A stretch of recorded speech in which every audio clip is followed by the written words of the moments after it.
Hey guys, it's Alicia with WTI. If you're a fan of using ghee in your cooking, you are absolutely gonna love this cultured ghee from Two Brothers Organic Farms.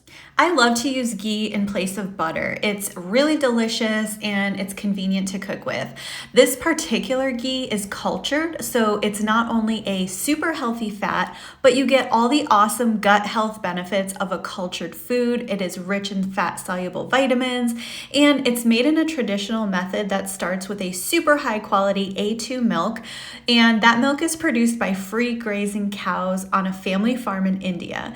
So there's a lot of attention to detail in this product. This milk is then fermented into yogurt, churned into butter, and clarified, so that produces the ghee, and it makes it lactose free, having the milk solids removed. I love nutrient-dense foods that offer health benefits, but most importantly, it has to taste good, and this stuff is absolutely delicious. It's got a rich, nutty flavor, a slight tang, and since it has a high smoke point, it's a perfect cooking fat.